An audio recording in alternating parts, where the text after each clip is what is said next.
Kita melanjutkan fondasi Kristen, ini session yang ke-9, dan kita akan membahas hukum yang ke-6. Hukum ke-6, jangan membunuh. Bunyi ayatnya Keluaran 20:13 memang hanya itu, jangan membunuh. Nah saudara, hukum ini berhubungan hanya dengan sesama manusia. Ada pendeta yang mengatakan kalau kita diam-diam lihat tanaman, kita rusak dan sebagainya, maka kita melanggar hukum ini. Menurut saya tidak, saudara ya. Sekalipun memang saya berpendapat bahwa merusak tanaman tanpa ada gunanya sama sekali, tangan jahil katakanlah ya, diam-diam merusak tanaman, lalu membunuh binatang secara sembarangan tanpa ada gunanya, itu memang bisa dikatakan sebagai sesuatu yang salah, karena itu adalah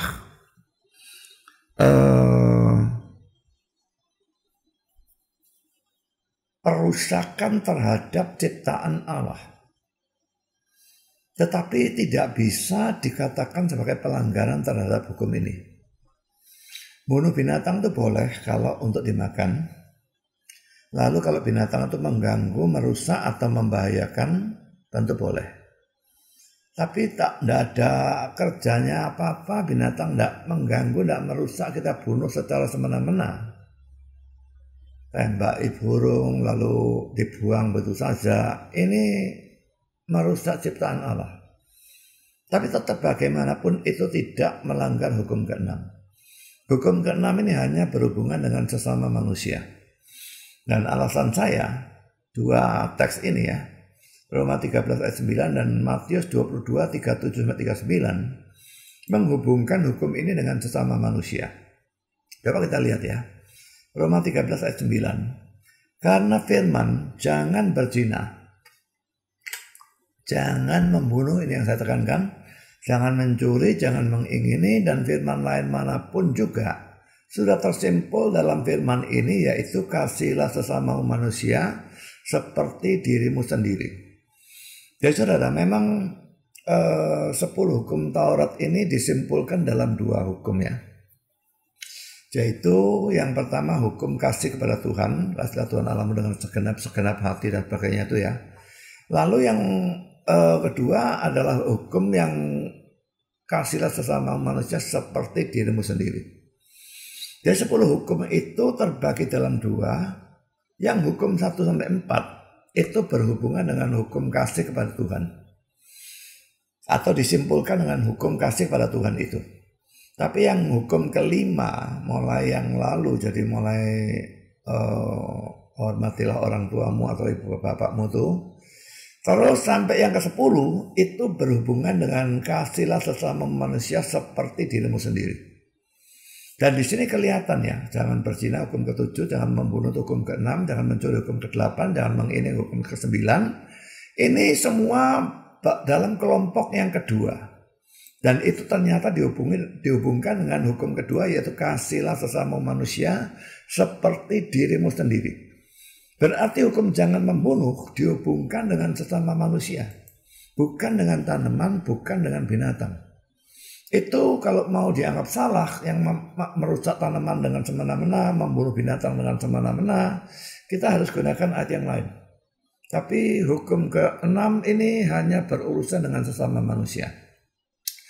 Lalu juga dari teks ini, Matius 22, 37-40. Jawab Yesus kepadanya, kasihlah Tuhan Allahmu dengan segenap hatimu, dan dengan segenap jiwamu, dan dengan segenap akal budimu. Itulah hukum yang terutama dan yang pertama. Dan hukum yang kedua yang sama dengan itu ialah kasihlah sesama manusia seperti dirimu sendiri. Pada kedua hukum inilah tergantung seluruh hukum Taurat dan kitab para nabi. Jadi seluruh Taurat para nabi, mungkin maksudnya itu seluruh perjanjian lama, disimpulkan di dalam 2 hukum ini.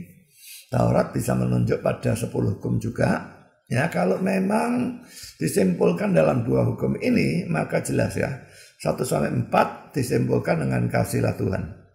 Tapi 5-10 disimpulkan dengan kasihlah sesama. Jadi saya berpendapat saudara bahwa Jangan membunuh. Ini harus dihubungkan dengan sesama manusia, bukan dengan binatang, bukan dengan tanaman atau apapun juga. Sekarang mari kita melihat contoh pelanggaran terhadap hukum ini.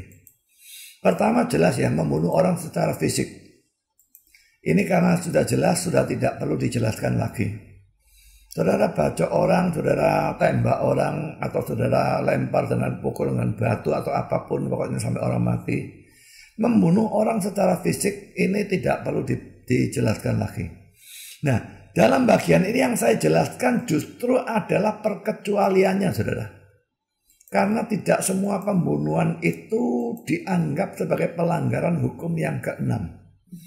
Ada pembunuhan secara fisik yang tidak bisa dianggap sebagai pelanggaran hukum keenam ini, bahkan bisa dikatakan sebagai tidak berdosa. Mungkin dalam hal ini saudara, sangat jarang pendeta yang setuju dengan ajaran saya. Saya tidak peduli ada yang setuju atau tidak setuju, bukan urusan saya.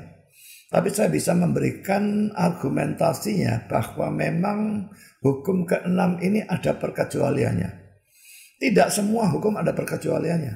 Misalnya hukum berdusta, itu justru banyak orang beri perkecualian. Dusta untuk kebaikan. Saya tidak mengecualikan di dalam persoalan itu. Ya, tapi kalau hukum membunuh ini, bagi saya justru ada perkecualiannya. Mari kita akan lihat dan saya akan berikan argumentasinya. Mengapa saya menganggap ada perkecualian terhadap hukum keenam. Ada pembunuhan fisik yang tidak bisa dianggap sebagai dosa. Pertama saudara, pembunuhan yang dilakukan dalam rangka pembelaan diri pribadi. Tapi perhatikan saya berikan syarat ya. Di mana situasinya itu adalah membunuh atau dibunuh. Jadi pembelaan diri pribadi ini pembelaan yang terpaksa. Kalau kita tidak membunuh, kita dibunuh. Kalau sikonnya kita bisa lari, ya kita lari. Jangan milih membunuh, jangan pilih dibunuh, pilih lari. Kalau sikonnya bisa lari. Tapi kalau kita terpojok, katakan saya terpojok, tidak bisa lari kemana-mana, di dalam satu ruangan, yang sana bawa celurit, saya mau dibacok, dan saya bawa pistol. Katakanlah seperti itu. Maka saya tembak dia sebelum dia tusuk saya atau bacok saya. Di situ sikonnya membunuh atau dibunuh. Dalam hal itu membunuh dalam rangka pembelaan diri pribadi, menurut saya diizinkan dan saya tidak salah. Dan setahu saya dimanapun negara yang beradab, bela diri pribadi yang terpaksa seperti itu tidak disalahkan. Saudara, mari kita melihat dasar kitab suci untuk hal ini ya. Pertama, Matius 22 ayat 39 itu mengharuskan kita untuk juga mengasihi diri kita sendiri, bukan? Kasihilah sesama manusia seperti dirimu sendiri. Kalau ada orang mau bunuh kita dan kita biarkan orang itu bunuh kita, maka itu berarti kita tidak mengasihi diri kita sendiri. Kita memang harus mengasihi dia seperti mengasihi diri sendiri. Tapi dalam kasus ini dia yang salah, dia yang mau bunuh kita. Maka ya yang mestinya dibiarkan hidup yang tidak salah loh. Jadi kita bela diri, kita bunuh karena kita tidak bisa membiarkan diri kita dibunuh. Kita harus mengasihi diri kita sendiri juga. Ini hal yang pertama. Yang kedua saudara, ini satu teks yang kelihatan aneh ya, kalau kita tidak ngerti. Keluaran 22 ayat 2 dan 3. Jika seorang pencuri kedapatan waktu membongkar, jadi dia sedang membongkar lalu kepergok begitu ya, dan ia dipukul orang sehingga mati, maka si pemukul tidak berhutang darah, tidak salah. Tetapi jika pembunuhan itu terjadi setelah matahari terbit, maka ia berhutang darah. Pencuri itu harus membayar ganti rugi sepenuhnya. Jika ia orang tak punya, ia harus jual ganti apa yang dicurinya itu. Saya kira yang bagian ini tidak perlu ya. Jadi ini ayat 3a saja sudah cukup. Jadi coba perhatikan ya. Kalau pencuri itu kedapatan waktu membongkar, jadi kepergok, lalu dipukul mati.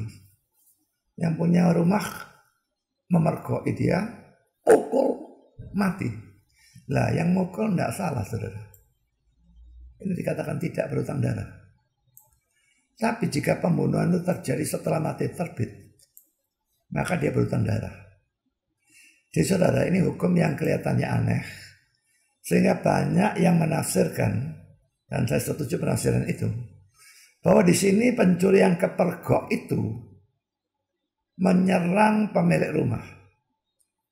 Jadi dia kedapatan waktu membongkar. Karena kepergok dia menyerang. Dan waktu dia menyerang, maka si pemilik rumah membela diri, pukul orang itu sampai mati, maka pemilik rumah tidak salah. Tapi yang ayat 3a kasusnya lain. Pemilik rumah melihat, oh orang ini curi di rumah saya, awas kamu besok. Dia tahu orangnya, dan dia diamkan saja. Besoknya ketemu dibunuh. Maka pemilik rumah itu salah. Karena di sini bukan bela diri. Jadi saudara, bandingkan dengan terjemahan dari NIV tentang Keluaran 22 ayat 2. Memang mungkin ini suatu tafsiran ya, bukan terjemahan yang biasa ya, tafsiran. Tapi menurut saya ini tafsiran yang benar. If a thief is caught breaking in and is trapped so that he dies, the defender is not guilty of bloodshed. Jika seorang pencuri kedapatan waktu mencuri dan dipukul sehingga mati, pembela diri itu tidak bersalah melakukan pencurahan darah. Tidak bersalah. Karena dia bela diri. Ya, jadi pencuri kepergok menyerang sudah tidak ada kesempatan kita lari. Kita punya apa ya sudah pukulkan saja. Nah dia mati, kita tidak bersalah. Karena pembelaan diri. Contoh ayat yang ketiga yang saya pakai sebagai dasar. Nehemia 11 pasal 4 ayat 11 sampai dengan 14. Tetapi lawan-lawan kami berpikir mereka tidak akan tahu dan tidak akan melihat apa-apa. Sampai kita ada di antara mereka membunuh mereka dan menghentikan pekerjaan itu. Jadi saudara, mereka ini bangun tembok Yerusalem dan sebagainya itu ada lawan-lawan yang kepingin merusak pekerjaan mereka.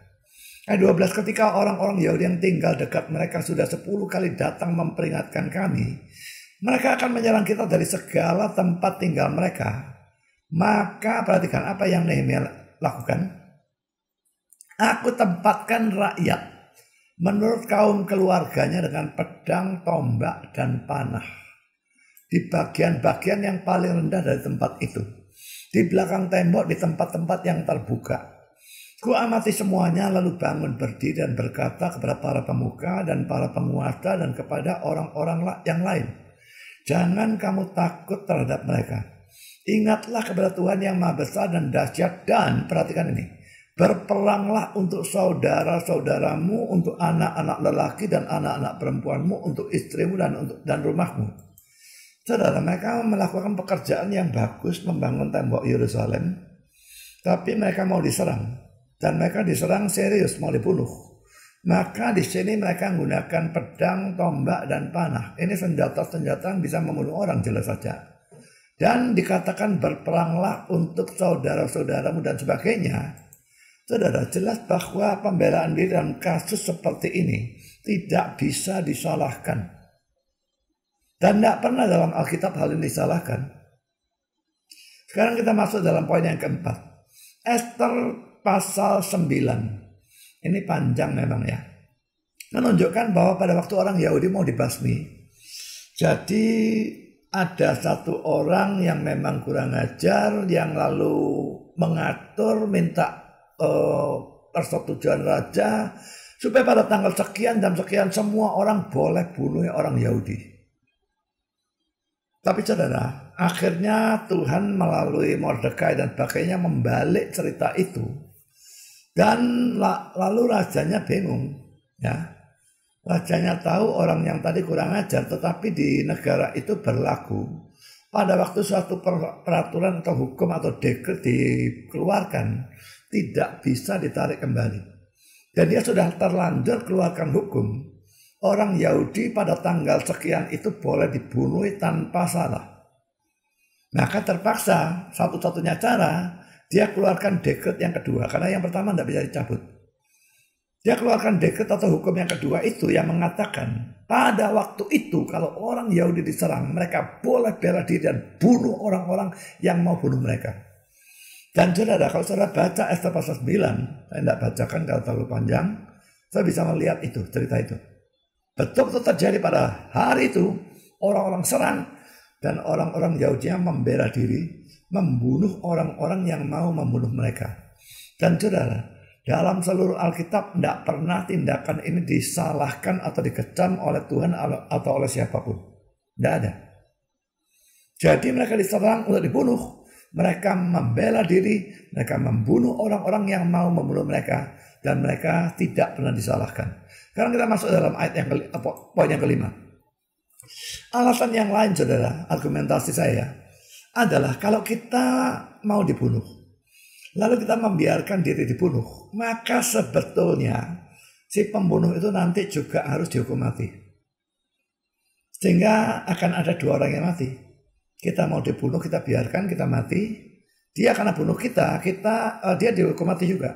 Akhirnya dua orang mati. Sedangkan kalau kita membunuhnya sebagai tindakan bela diri, yang mati hanya satu orang dan satu orang itu yang salah. Yang benar tidak mati. Jadi saudara, ini 5 argumentasi saya yang mendukung saya untuk percaya bahwa dalam suatu pembelaan diri yang terpaksa, di mana sikonnya membunuh atau dibunuh, kita boleh membunuh. Nah, sekarang saya akan berikan argumentasi lawannya.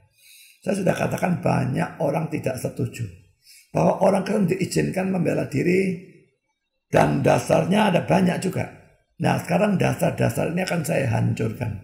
Ini cara saya berargumentasi. Saya berikan argumentasi saya. Dan saya tidak diamkan argumentasi lawan. Saya hancurkan argumentasi lawan. Dan dari situ akan terlihat bahwa yang benar memang adalah pandangan saya. Ya, jadi ini adalah orang-orang yang tidak setuju bahwa orang Kristen diizinkan membunuh pada waktu membela diri terpaksa pun tidak boleh. Membunuh pokok tetap dosa, tidak peduli kapan saja dalam sikon apa mereka tidak mau tahu.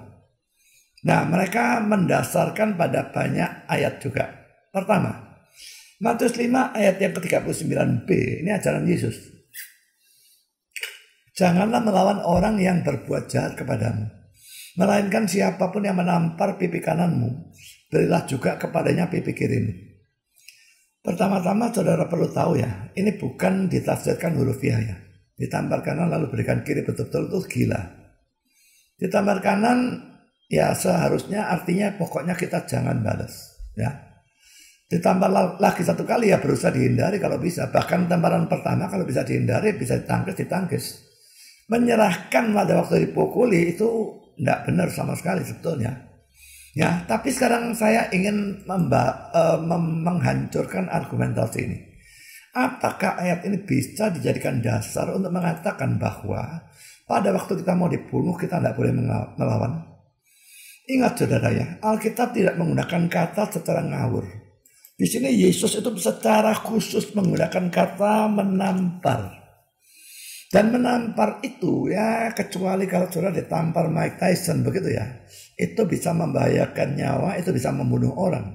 Karena orang itu punya pukulan yang luar biasa keras. Tetapi ini menampar biasa dimaksudkan orang-orang biasa. Itu sebetulnya tidak membahayakan nyawa. Lebih menyakitkan hati, ya pipinya mungkin juga sakit tetapi tidak membahayakan nyawa. Jadi tidak digunakan kata membacok, menusuk, mengepruk, tidak. Jadi Matius 5:39 ini berlaku untuk serangan yang tidak membahayakan nyawa kita. Jadi kita tidak dalam sikon membunuh atau dibunuh. Ini cuma kita disakiti. Hati kita terutama. Maka dalam kasus seperti ini idealnya memang tidak boleh membalas. Itu saja luar biasa sukar melakukan dan saya tidak bisa lakukan. Tapi itu hukumnya. Dan ini untuk orang yang diserang tapi dengan serangan yang tidak membahayakan nyawa. Kalau kita mau dibacok, Tidak ada saudara ayatnya. Kalau kamu dibacok leher kananmu, berikan juga kepadanya leher kirimu, supaya ya jangan gandul-gandul tapi langsung putus jel begitu ya. Tidak ada ayatnya saudara.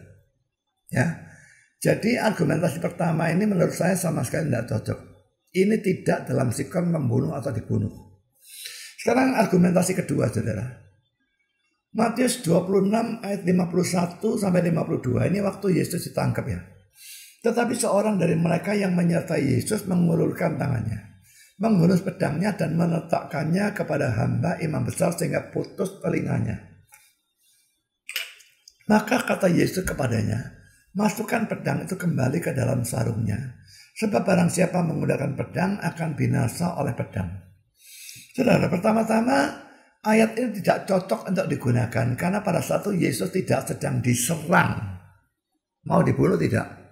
Hanya mau ditangkap. Ya. Selanjutnya saudara. Pertama poin A. Kata-kata Yesus dalam ayat 52 ini mempunyai arti umum sebagai berikut. Siapa yang berperang pada pihak manapun sangat mungkin untuk menjadi korban dari kebencian atau permusuhan tersebut. Kalau diambil arti ini hanya menunjukkan resiko dari perang atau perkelahian, bukan larangan mutlak. Lalu poin B, kata-kata Yesus dalam ayat 52 ini diberi arti kedua oleh Adam Clarke. Dalam bagian ini sekalipun kata-kata itu diucapkan Yesus kepada Petrus, tapi bagian akhirnya menurut dia menunjuk kepada orang-orang Yahudi dan Romawi yang pada saat itu sedang dalam tanda petik menggunakan pedang terhadap dia. Jadi maksud dari kata-kata Yesus kepada Petrus itu adalah, kamu tidak perlu menggunakan pedang. Mereka menggunakan pedang terhadap aku dan karena itu mereka akan binasa oleh pedang. Bapak yang akan basmi mereka. Kamu tidak perlu menggunakan pedangmu. Kalau diambil arti kedua ini maka jelas ini sama sekali tidak melarang orang Kristen membela diri. Sekarang poin C saudara. Kata-kata Yesus dalam ayat 52 ini menunjukkan Yesus tidak mau kekristenan dimajukan ataupun dibela dengan menggunakan kekerasan. Yesus dan para murid pada saat itu sedang ada dalam misi agama. Dan karena itu dia melarang penggunaan kekerasan. Mari kita lihat 2 Korintus 10, 3 dan 4. Memang kami masih hidup di dunia. Tetapi kami tidak berjuang secara duniawi. Karena senjata kami dalam perjuangan bukanlah senjata duniawi, melainkan senjata yang diperlengkapi dengan kuasa Allah, yang sanggup untuk meruntuhkan benteng-benteng. Jadi kita dalam pelayanan dan sebagainya, kita bukan berjuang secara duniawi, maka penggunaan senjata duniawi itu tidak boleh. Harus senjata rohani, firman Tuhan, Injil dan sebagainya. Bandingkan juga dengan Efesus 6 ayat 17 yang mengatakan firman Tuhan adalah pedang roh. Jadi kata-kata Yesus ini tidak berlaku umum. Jelas tidak berlaku kalau kita diserang dalam keadaan biasa. Bukan sedang menjalankan misi agama. Memang kalau kita sedang menginjil ya, misionaris menginjil di daerah pedalaman, lalu orang-orang itu marah dan dia dibunuh. Kalau dia lalu balas bunuh sebelum dia dibunuh, bunuh dulu, maka ini rasanya merusak Injil. Ya, jadi dalam hal seperti itu ada kemungkinan, sekalipun saya tidak yakin pasti ya, ada kemungkinan memang tidak boleh membunuh karena dalam misi agama. Tapi beda dengan misi dalam hal biasa ya. Hal biasa orang mau menyerang, mau merampok. Dan mau merampoknya dengan bunuh kita. Itu lain ceritanya saudara. Sekarang kita masuk poin D. Menurut saya dari semua poin A, B, C, D yang benar ini poin D ya. Kata-kata Yesus dalam ayat 52 ini diucapkan Yesus karena yang pada saat itu mau menangkap Yesus adalah alat negara atau pemerintah yang berkuasa saat itu, yaitu Romawi. Bukankah orang Kristen disuruh tunduk pada pemerintah? Tadi atau pada hukum yang kemarin kita sudah membaca Roma 13 ayat 1. Ya. Jadi memang harus tunduk pada pemerintah. Dan karena yang mau nangkap Yesus itu pemerintah yang sedang berkuasa, biarpun dia penjajah. tapi dia sedang berkuasa. Dia harus ditaati. Maka waktu mau ditangkap, harus menyerahkan diri untuk ditangkap. Dan karena itu Yesus melarang Petrus menggunakan pedang. Jelas berbeda dengan kasus di mana kita diserang oleh orang biasa yang bukan termasuk pemerintah atau alat negara. Kalau yang nangkep itu polisi, dia bukan juga menyerang kita. Sekalipun Yesus mau ditangkap itu tujuannya mau dibunuh. Tapi tetap yang nangkep ini alat negara. Ini lain. Ya, sekarang poin ketiga. Alasan bahwa pada waktu Yesus ditangkap dan dibunuh, dia tidak melawan atau membela diri. Ini argumentasi ketiga dari kelompok yang tidak setuju boleh bunuh pada waktu membela diri dalam keadaan terpaksa.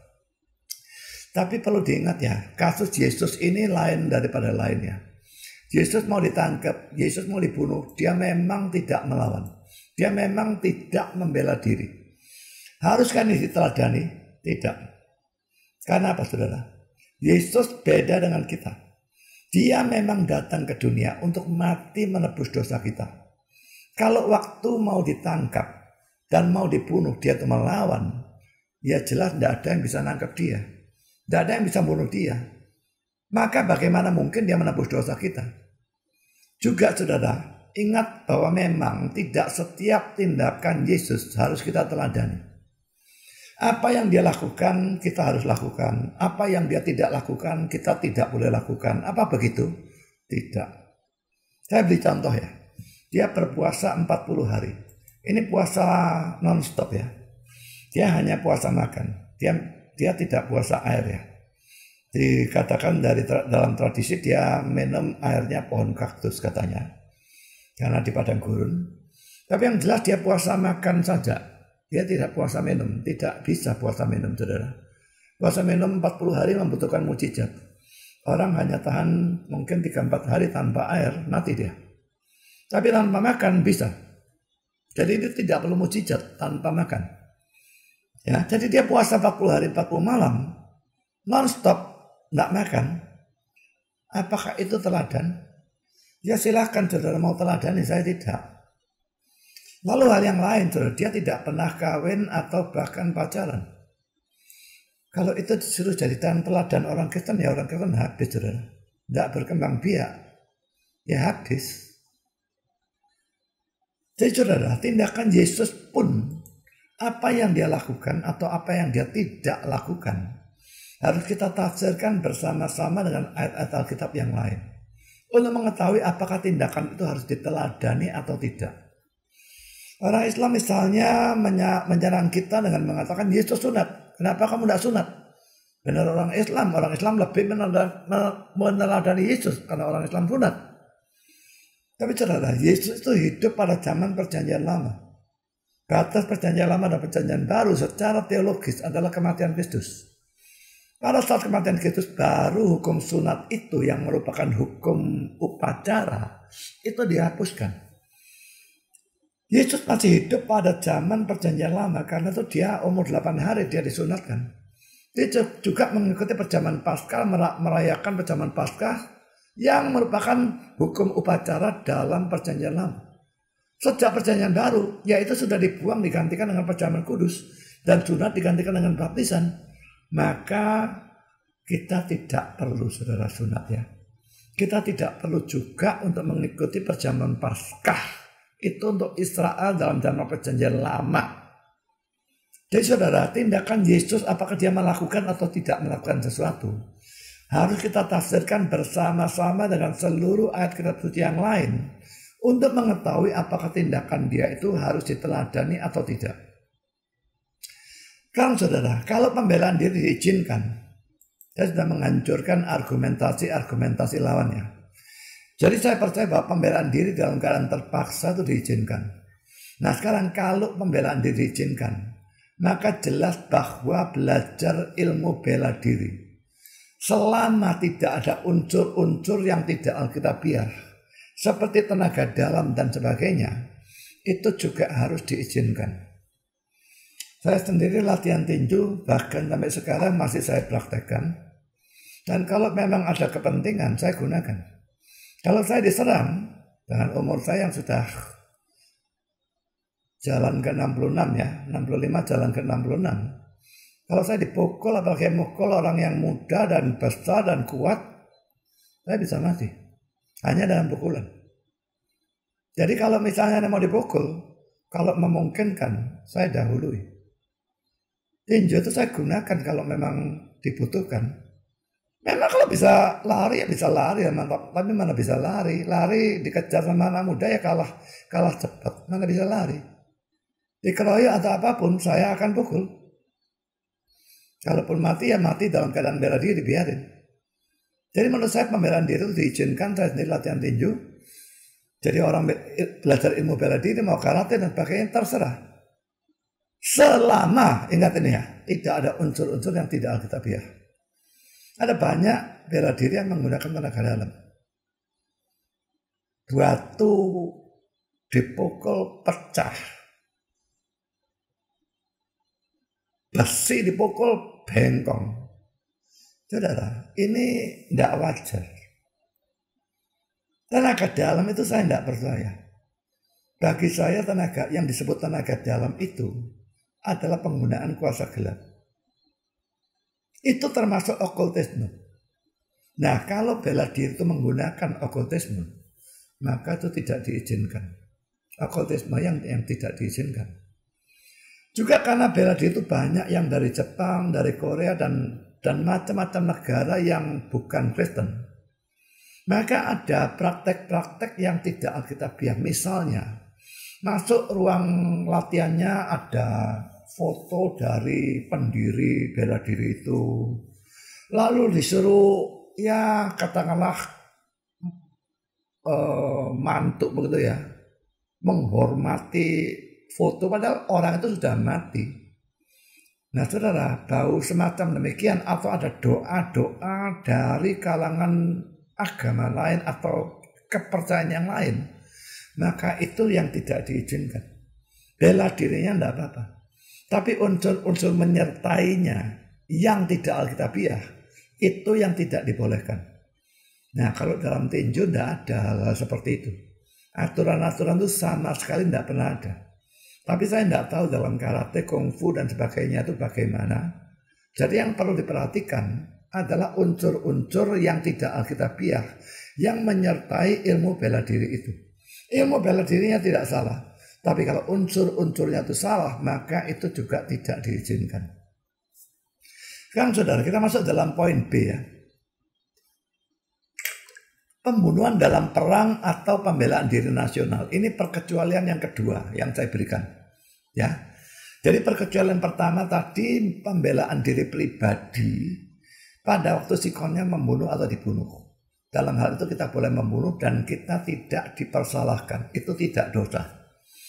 Yang kedua adalah perkecualian ini. Pembunuhan dalam perang atau pembelaan diri nasional. Saudara, ini sebetulnya berhubungan sekali dengan poin pertama tadi. Kalau bela diri pribadi diizinkan, maka jelas pembelaan diri secara nasional juga harus diizinkan. Tapi saya juga sudah katakan ya, perang itu kalau holy war memang sudah tidak ada, tapi yang ada itu perang yang disebut just war. Perang yang adil atau perang yang benar. Kalau perang itu karena negara kita diagresi, katakanlah Malaysia menyerang kita. Lalu kita diwajibkan ikut militer, lalu ikut perang. Bunuhlah musuh, tidak usah ragu-ragu dan tidak usah ada guilty feeling atau apapun. Tidak usah ada perasaan bersalah. Boleh. Tapi lain ceritanya kalau Indonesia yang menginvasi Malaysia secara salah. Kalau kita perang dan kita yang salah, dan kita ikut perang, kita salah. Jadi ini harus bela diri, bukan mengagresi. Dan perangnya harus kita di pihak yang benar. Maka boleh. Hal yang lainnya mendukung diizinkannya pembelaan diri nasional adalah bahwa Alkitab bahkan perjanjian baru ya tidak melarang seseorang menjadi tentara. Mari kita lihat Lukas 3 ayat 14 ya.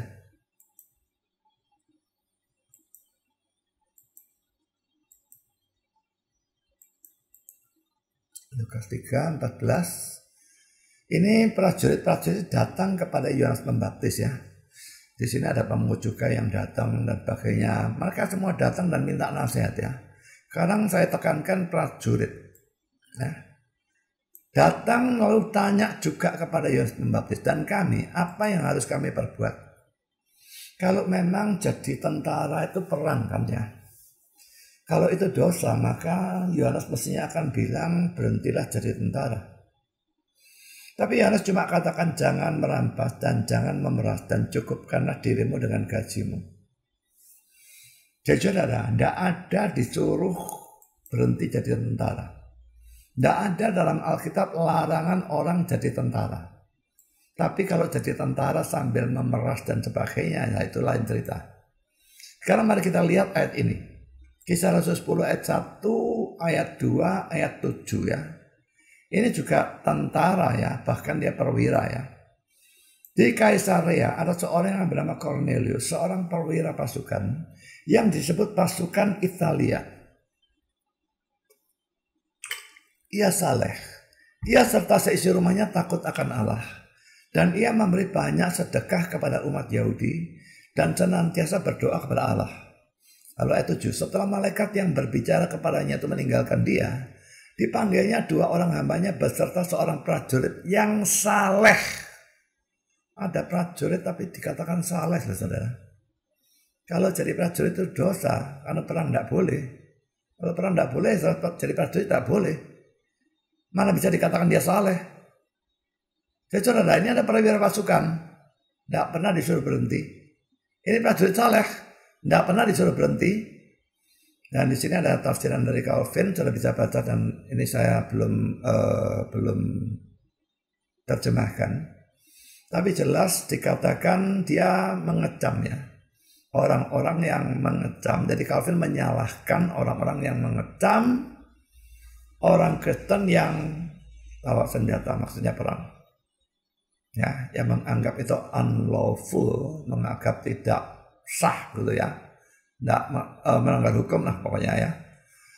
Jadi menurut dia ada orang-orang yang warrior ya, pejuang, tapi tetap godly, saleh. Jadi tidak salah orang jadi tentara. Selama dia tidak merampok, dia tidak lalu dalam perang memperkosa dan sebagainya. Perang juga diperang di pihak yang benar, maka dia tidak salah. Sekarang saya lanjutkan. Penjatuhan dan pelaksanaan hukuman mati ini adalah perkecualian yang ketiga. Jadi ada 3 hal yang saya perkecualikan. Dalam 3 hal ini pembunuhan fisik tidak melanggar hukum ke-6. Jadi yang pertama tadi bela diri dalam keadaan terpaksa membunuh atau dibunuh. Kita bunuh orang itu kita tidak salah. Kedua bela diri nasional. Dalam perang yang benar. Kita membunuh lawan, kita tidak salah. Dan yang ketiga, poin C ini. Penjatuhan dan pelaksanaan hukuman mati. Asal hal ini dilakukan berdasarkan kebenaran atau keadilan. Kalau negaranya negara brengsek yang hukumnya tidak karu-karuan. Orang tidak salah dihukum mati. Nah itu lain cerita. Tapi kalau hukumnya benar, negaranya benar, dan orangnya memang salah, lalu ditangkap dan dijatuhi hukuman mati sesuai dengan hukum yang berlaku, itu tidak bisa disalahkan. Saya kembali lagi ingin bahas kelompok dari Suhento Liao, GBIA, dan sekolah teologianya GITS atau apapun namanya. Suhento Liao dan kamdrat-kamdratnya ini bolak-balik memfitnah. Calvin katanya membunuh Servetus. Saudara, dan Servetus oleh mereka diakui sebagai orang baik. Padahal saudara, Servetus itu seorang bidat. Orang yang betul-betul sesat dan bukan cuma bidat. Bukan cuma dia tidak percaya Tritunggal dan banyak hal-hal yang lain. Tetapi dia menghujat. Dia bidat, dia penghujat. Dan pada waktu itu di kota di mana Calvin tinggal, yaitu Geneva, memang hukumnya, undang-undangnya ada. Untuk orang sesat apalagi penghujat, hukumannya adalah hukuman mati dengan dibakar. Yang dilakukan oleh Calvin adalah hanya pada waktu orang itu datang ke Geneva, Calvin melaporkan kehadiran orang itu kepada polisi. Dan karena dilaporkan lalu orang tahu dan lalu ditangkap dia. Dan dia diadili.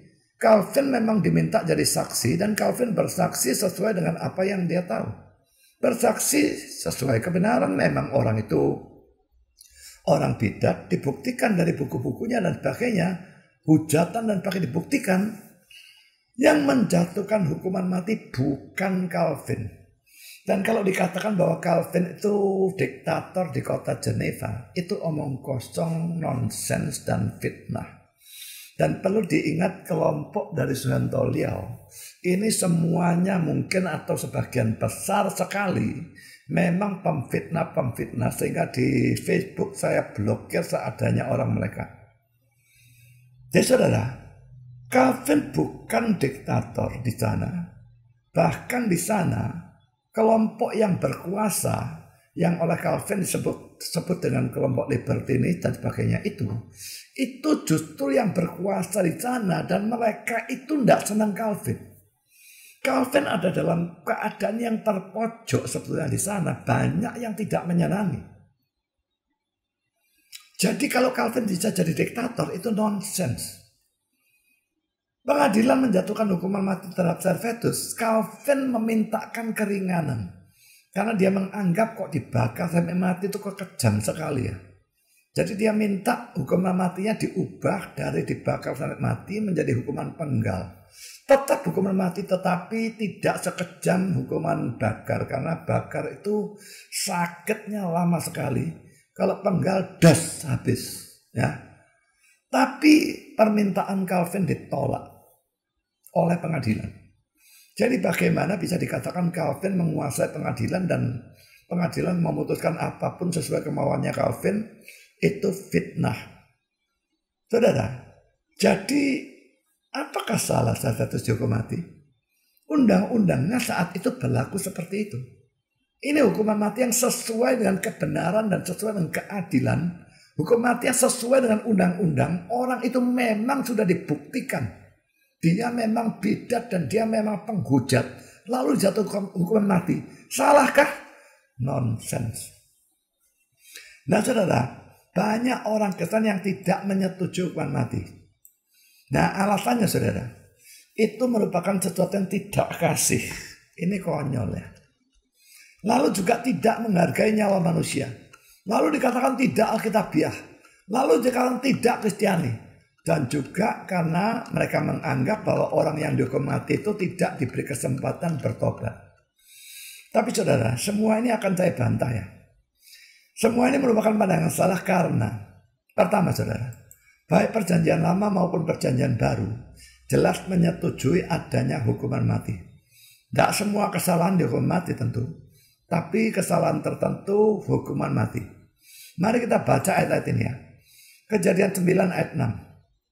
Siapa yang menumpahkan darah manusia, membunuh maksudnya ya, membunuh bukan dalam keadaan terpaksa ya, darahnya akan tertumpah oleh manusia. Sebab Allah membuat manusia itu menurut gambarnya sendiri. Jadi saudara, Alkitab kalau orang bunuh, hukumannya hukuman mati. Lain ini tidak bicara tentang hukuman bunuh, orang membunuh yang membunuh karena terpaksa seperti yang tadi saya bicarakan lain. Ya, ini membunuh dalam keadaan yang berbeda. Apakah dia merampok lalu bunuh atau apapun maka hukumannya mati. Keluaran 21:15. Siapa yang memukul ayahnya atau ibunya, pastilah ia dihukum mati. Jadi Alkitab setuju hukuman mati. Bahkan ini bukan bunuh, ini cuma pukul. Tapi yang dipukul ayahnya atau ibunya, maka hukumannya hukuman mati. Ini Tuhan yang berikan hukum saudara. Imamat 20:10. Bila seorang laki-laki berzina dengan istri orang lain, yakni berzina dengan istri sesamanya manusia, pastilah keduanya dihukum mati baik laki-laki maupun perempuan yang berzina itu. Saya sudah katakan sampai dengan hukum yang ketujuh, yaitu hukum jangan berzina, hukuman mati semua. Ke-8 nanti baru bukan. Lalu kita lihat bilangan 35-31. Janganlah kamu menerima uang tebusan karena nyawa seorang pembunuh yang kesalahannya setimpal dengan hukuman mati. Jadi kalau dia pembunuh, dan kesalahannya setimpal dengan hukuman mati, dia mau tebus, mau dihukum mati, tak bayar saja, tidak bisa. Tidak mau terima uang tebusan, harus dibunuh. Jadi pastilah ia dibunuh. Hukuman mati tidak bisa dibatalkan, dibayar dengan uang, tidak bisa. Ulangan 13 ayat 5. Nabi atau pemimpi, ini kalau saudara bicara lihat ayat sebelumnya, orang-orang ini nabi palsu, sesat ya. Nabi atau pemimpi itu haruslah dihukum mati. Saya kira saya tidak usah baca selanjutnya, tapi haruslah dihukum mati. Jadi Alkitab sendiri setuju ya, kalau orang sesat itu dihukum mati. Makanya kota Geneva tadi menerapkan hukum ini sebagai hukum negara. Apakah mereka salah? Setiap negara berhak menerapkan hukum ini sebagai hukum negara kalau memang mau. Cuma yang disebut nabi palsu itu yang bagaimana, itu harus sesuai dengan Alkitab. Kalau yang disebut nabi palsu justru adalah orang Kristen itu nabi palsu lah, ini ya tidak karu-karuan. Tapi Geneva menggunakan Alkitab dan itu kota Kristen. Maka yang mereka sebut sebagai nabi palsu, bidat, penghujat, itu cocok dengan Alkitab. Tidak ada salahnya menerapkan hukuman mati. Alkitab sendiri memberikan hukuman mati. Jadi kelompok Suentolio yang tidak setuju status dihukum mati, mereka tidak Alkitabiah. Negara yang Kristen punya hak menggunakan ayat ini sebagai undang-undang mereka.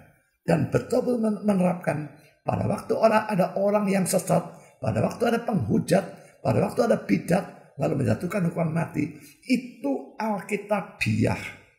Yang Alkitabiah sama mereka difitnah.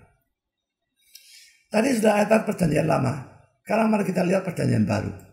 Roma 13 ayat 4. Karena pemerintah adalah hamba Allah untuk kebaikan. Tetapi jika engkau berbuat jahat, takutlah akan dia.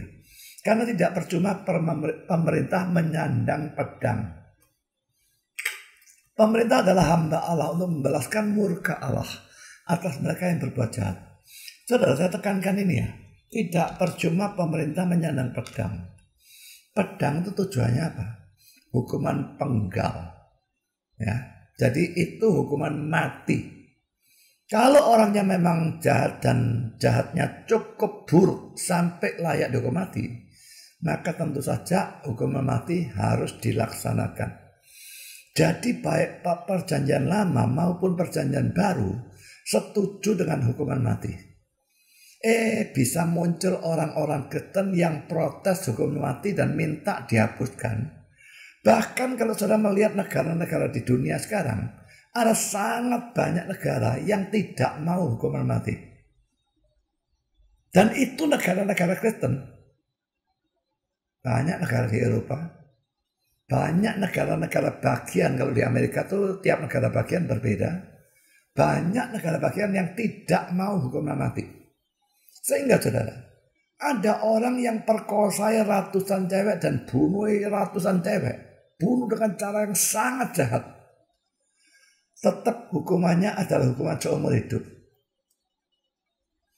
Ya memang biasanya dikasih hukuman sekian ratus tahun. Ya, apa bedanya saudara dikasih hukuman sekian ratus tahun dengan hukuman seumur hidup itu apa bedanya? Dan kalau dia dijatuhi dengan hukuman seumur hidup, ini jadi beban untuk negara, saudara. Sangat jadi beban untuk negara. Bayangkan kalau dia masih umur 20 dan dia hidup sampai umur 70 katakanlah. 50 tahun negara mesti kasih makan dia. Habis berapa? Saya setuju hukuman mati. Kalau ada voting, ada pemungutan suara dalam negara kita, Indonesia masih ada hukuman mati ya. Kalau ada voting, kita harus memberikan suara kita untuk tetap ada hukuman mati selama itu adil.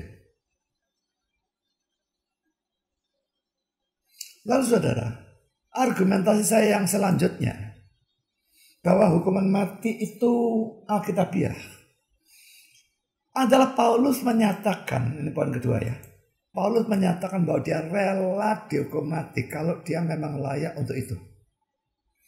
Di Rasul 25 ayat 11. Jadi jika aku benar-benar bersalah dan berbuat sesuatu kejahatan yang setimpal dengan hukuman mati, aku rela mati.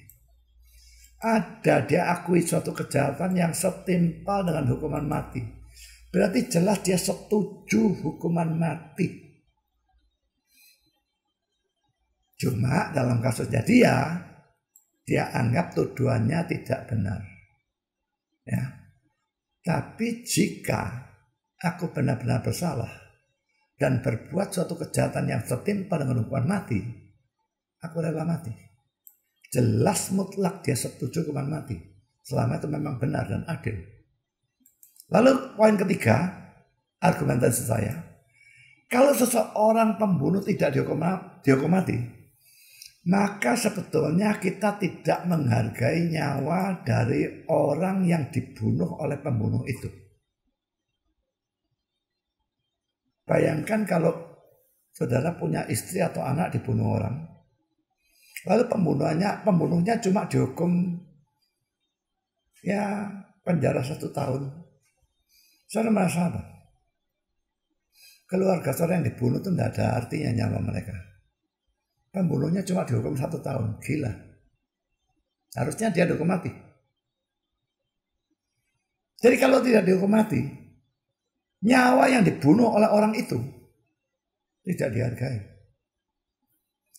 John Stott mengatakan, mereka yang berkampanye untuk penghapusan hukuman mati dengan dasar bahwa nyawa atau kehidupan manusia dari si pembunuh tidak boleh diambil, cenderung untuk melupakan nilai dari nyawa atau kehidupan dari korban dari si pembunuh.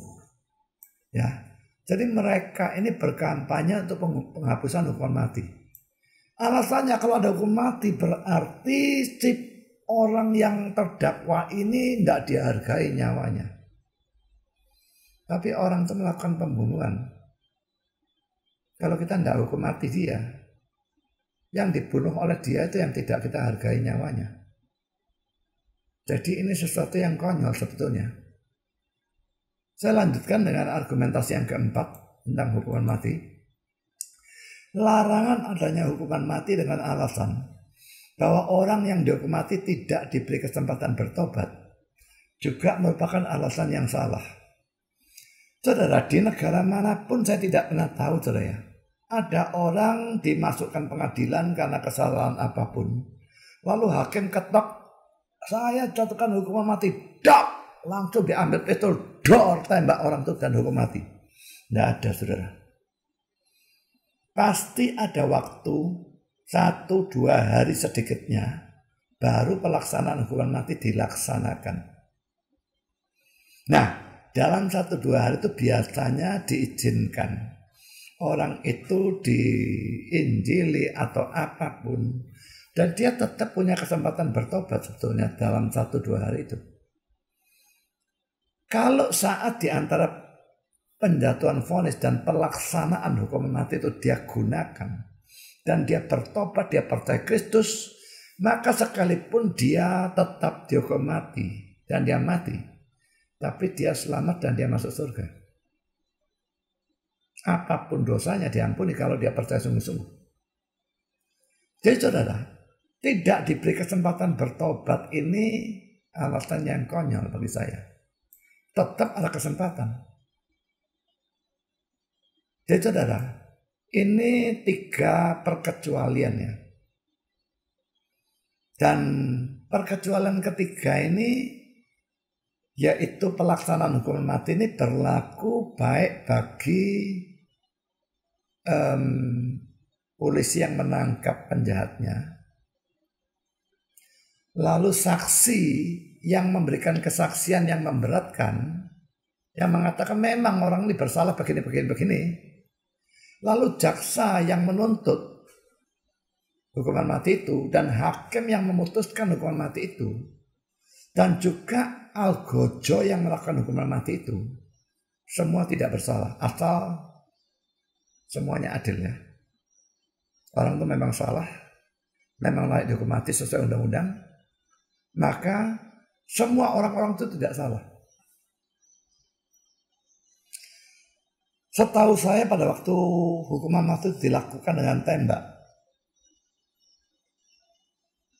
Tidak biasanya saudara, orang yang dihukum mati itu ditaruh di sana lalu cuma satu orang yang menembak. Kenapa? Satu orang menembak, orang ini bisa punya rasa bersalah. Waduh, aku membunuh orang. Apalagi kalau dia perasaannya lembut. Bagaimanapun dia nembak orang sampai mati. Maka biasanya saudara, algojonya itu ada beberapa, katakanlah 4 atau 6. Dan senjata yang dipakai untuk menembak itu hanya 1 atau 2 yang diberi peluru sungguhan. Yang lain cuma meledak tetapi tidak meluncurkan peluru. Tujuannya apa? Tujuannya supaya algojo ini tidak tahu siapa yang betul-betul membunuh orang yang dihukum mati itu. Jadi dengan demikian mereka tidak punya rasa bersalah. Kalau saya yang dijadikan algojo, saya tidak butuh banyak orang. Biar saya sendiri yang nembak, saya tembak. Dan saya tidak akan punya guilty feeling. Karena saya yakin bahwa hal seperti ini tidak salah. Hakim yang putuskan juga tidak perlu punya guilty feeling.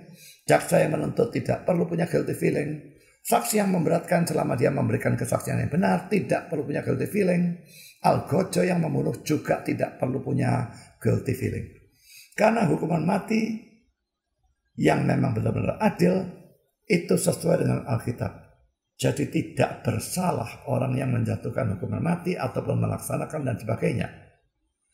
Jadi saudara, dalam 3 hal ini kalau saudara terpaksa melakukan, apakah dalam perang saudara menembak, apakah dalam bela diri saudara membunuh, bela diri yang terpaksa, atau dalam penjatuhan hukuman mati saudara terlibat, tidak perlu punya guilty feeling.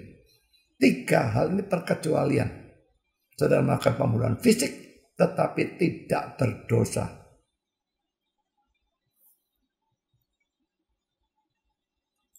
Sekarang saudara, saya masuk dalam pelanggaran terhadap hukum yang ke-6 ini ya. Hal-hal yang lain yang melanggar hukum yang ke-6 ya.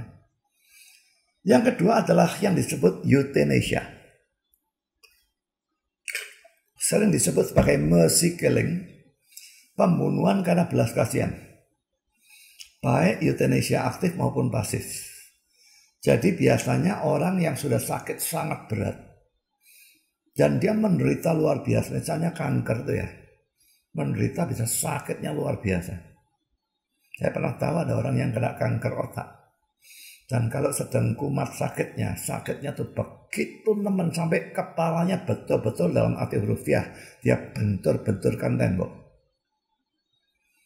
Nah, sudah tidak ada harapan untuk sembuh, sakit menderita luar biasa.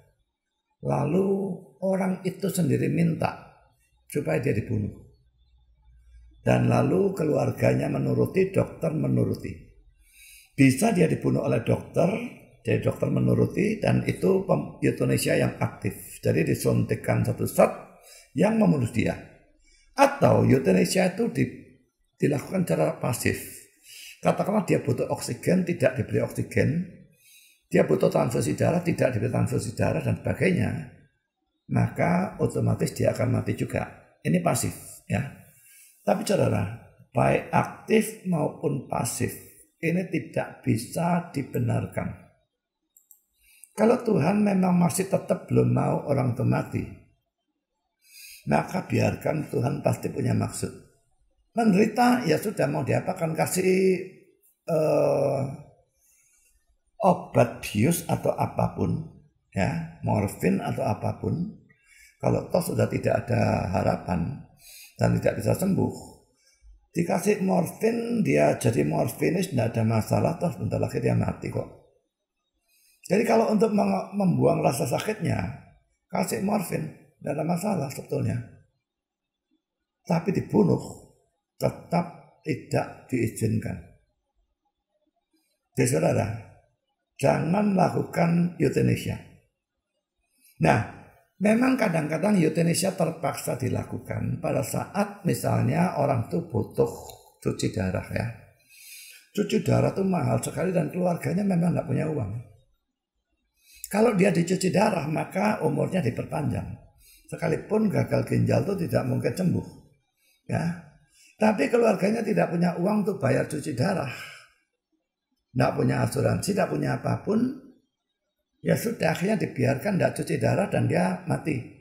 Nah ini euthanasia yang bukan disengaja ya. Memang tidak ada. Lalu kalau tidak ada suruh gimana? Suruh curi, suruh rampok duitnya. Itu lain ceritanya. Tapi kalau keluarganya masih mampu, maka mestinya diberikan pertolongan.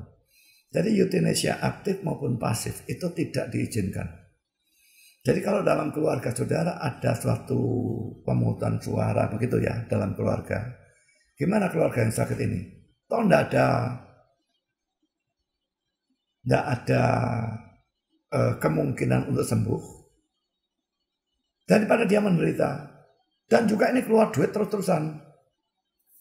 Kita lakukan pembunuhan karena belas kasihan. Tidak bisa saudara ya. Harus ditolak. Jadi aktif atau pasif ini melanggar hukum yang keenam. Sekarang kita masuk dalam poin yang ketiga. Pelanggaran hukum keenam itu juga kalau saudara itu melakukan bunuh diri.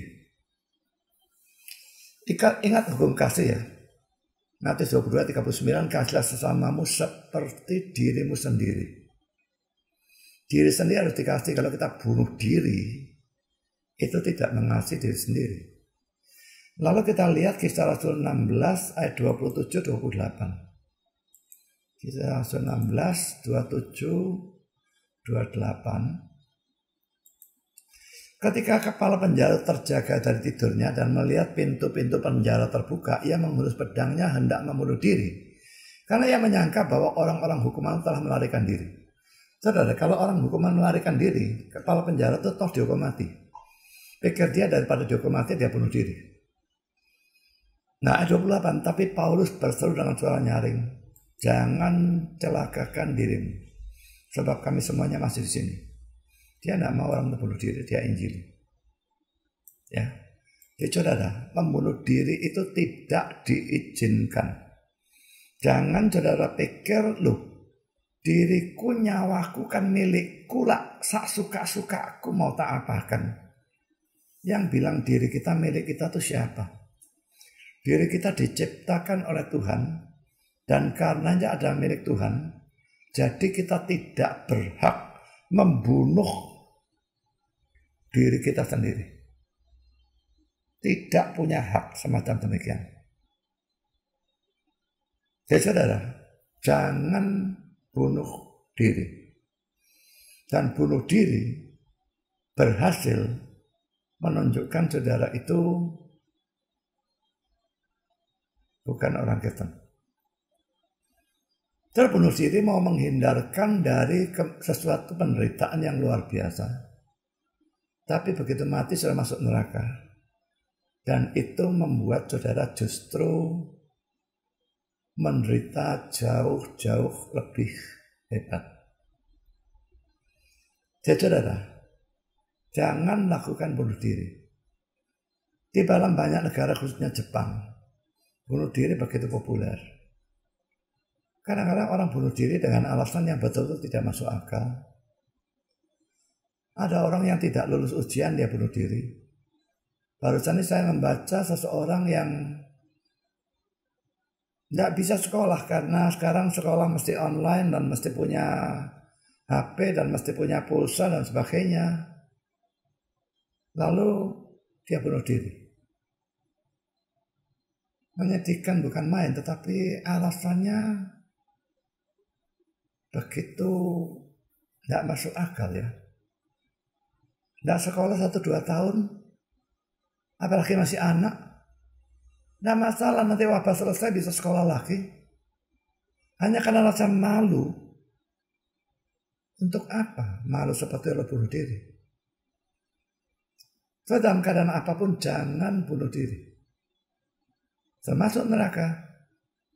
Apa yang mau saudara hindarkan, penderitaan apapun, sangat jauh lebih rendah tingkat penderitaannya dibandingkan dengan neraka. Jadi pada waktu saudara bunuh diri, saudara masuk dalam penderitaan yang jauh lebih hebat. Nah, baru-baru ini ada satu pertanyaan diberikan kepada saya dalam grup tanya jawab.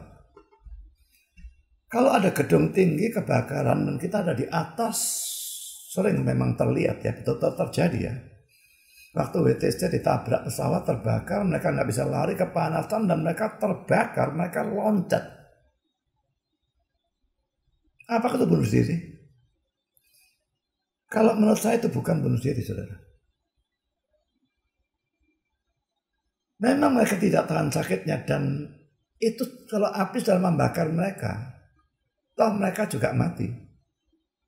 Jadi ini cuma memilih antara dua kematian yang pasti.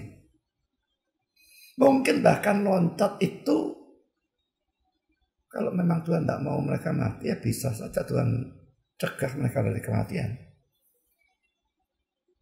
Rasanya tidak masuk akal. Tapi kalau Tuhan mau tidak masuk akal. Pesawat jatuh dari ketinggian berapa kilometer, bisa ada orang yang tidak mati kok. Pada umumnya sih mati semua. Orang loncat dari 10 lantai, 20 lantai itu pada umumnya mati. Tapi bisa kalau Tuhan mau tidak mati. Jadi dia tidak tahan sakitnya. Dia tetap di sana terbakar, toh mati. Dia loncat 99,9% mati, tapi tetap ada kemungkinan tidak mati. Ini memilih ya. Ini menurut saya bukan bunuh diri.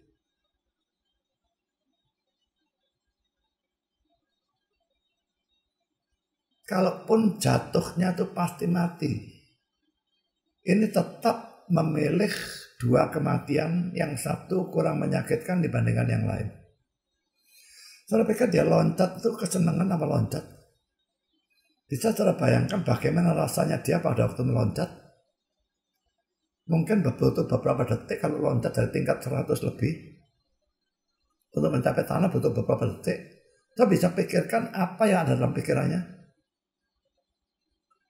Tapi saudara, terbakar itu kematian yang jauh lebih menyakitkan. Dia tidak bunuh diri menurut saya. Tidak bisa yang seperti dikatakan bunuh diri. Sekarang kita masuk nomor 4. Pelanggaran terhadap hukum ke-6 termasuk hal-hal seperti ini. Bunuh orang mungkin kita tidak pernah.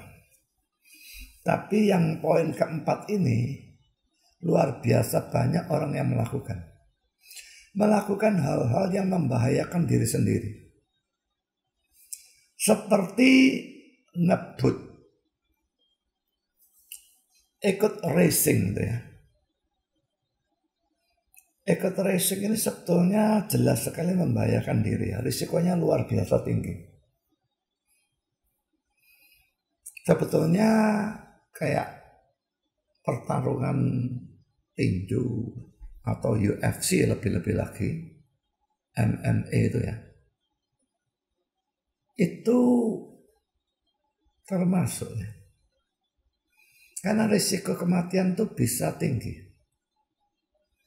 Sangat banyak saudara dalam tinju terpukul mati. MMA lebih-lebih lagi dengan nyaris tangan kosong karena sarung tinju tipis sekali. Pukulan menjadi lebih cepat dan lebih keras. Tendangan lebih keras lagi. Jadi saudara, bantingan dan sebagainya itu memungkinkan kita merisikokan nyawa. Jadi sudah melakukan hal-hal seperti ini. Ngebut itu memang jiwa muda, orangnya senang saja ngebut ya. Saya sendiri ngebut dulu waktu muda. Tapi sekarang sudah tua, hanya kalau betul-betul ada kebutuhan baru saya ngebut. Kalau enggak, saya jalannya relatif sangat lambat. Saya pikir buat apa sih? Nggak kesusu, nggak ada apapun yang mendesak, buat apa cepet-cepet? Bisa membahayakan orang lain, bisa membahayakan diri sendiri. Jadi saudara, jangan lakukan hal yang membahayakan diri sendiri. Ada orang-orang gila yang memang lakukan hal-hal seperti itu sengaja membahayakan diri sendiri. Bukan cuma ngebut, tapi ya segala macam permainan yang membahayakan pokoknya. Saudara, ini tidak boleh. Pokoknya mau melakukan apapun mesti mikirkan. Ini membahayakan atau tidak. Nah sekarang pada waktu wabah ini, kalau saudara makan di restoran, ini menurut saya sudah melanggar hukum ke-6. Karena saudara bisa membunuh ataupun dibunuh.